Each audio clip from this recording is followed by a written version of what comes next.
voilà, bienvenue sur Nectar Bohème ici, brasserie située à Potte. Donc Nectar Bohème, c'est un projet qui remonte de 2015 et on a mis plus ou moins 2 ans à avoir toutes les autorisations et tout ça. On a commencé en fait à brasser en janvier 2017 et les premières ventes ici au mois de mai. Donc moi c'est Stéphane Renard et ici en fait on brasse avec tout un univers autour du voyage. Pourquoi? Parce que moi c'est mes deux passions, le voyage et la bière. Et donc on a fait tout un univers autour du voyage. C'est des bières plutôt d'interprétation. On interprète soit des paysages, des saisons. Et donc on a fait 2 gammes. Une gamme où on raconte d'où on vient et une gamme où on raconte où on a été et où on veut aller. Et donc la première gamme, la gamme saison, c'est les bières un peu plus du terroir, les bières de ferme qu'on va retrouver par ici. Des bières qu'on ne retrouve plus forcément facilement parce qu'ils sont passés généralement à un niveau industriel. Ici on est plutôt avec un style propre qu'on a rencontré dans le temps. Et donc pas forcément, on part pas sur des IPA, sur des choses un peu extravagantes, je dirais, dans cette gamme-là. Ce sera plus des bières propres de la Belgique. On a 3 bières dans cette gamme-là.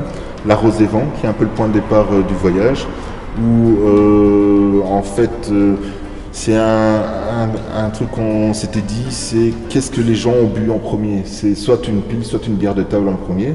Et n'importe où on va voyager, on va retrouver la pils un peu partout dans le monde en fait.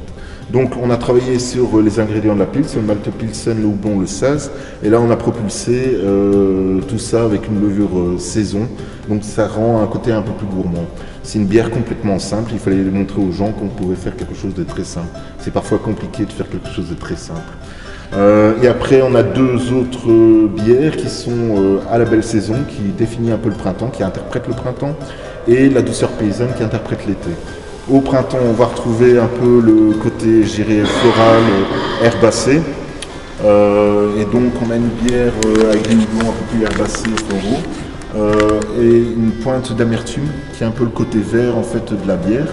Une bière un peu plus sèche mais un peu plus amère, florale. La douceur paysanne, là on va situer en été. En été on va avoir la récolte des fruits, du miel et du malt, enfin des céréales je dirais.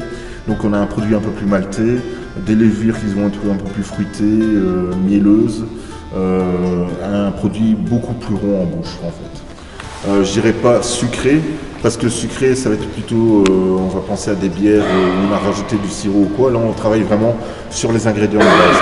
Donc pour les 3 premières, et je dirais même la dernière, la mémoire des clans, on est encore sur vraiment les ingrédients de base, quoi.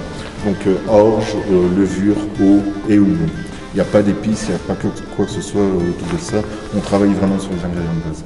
Après, donc là, on a clôturé, je dirais pour l'instant, la gamme paysanne.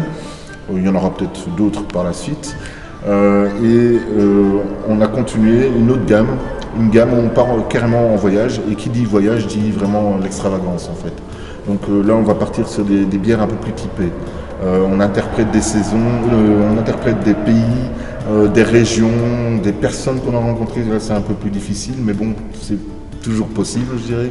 C'est un peu comme un peintre devant sa toile blanche. Et là, on va essayer de décrire le paysage. Le poète, pareil, c'est l'écriture. Et nous, on utilise vraiment la bière pour interpréter les choses, en fait. Donc, le premier pays ici, c'est l'Écosse. On va voir, on rentre carrément dans l'étiquette. On a un paysage et on essaye de rendre un peu le paysage concret par rapport à la bière. Et donc, en Écosse, on va retrouver un peu les whiskies, on va retrouver les Scotch Ale, on va retrouver la tourbe. On essaye aucunement à copier un whisky ou une Scotch Ale.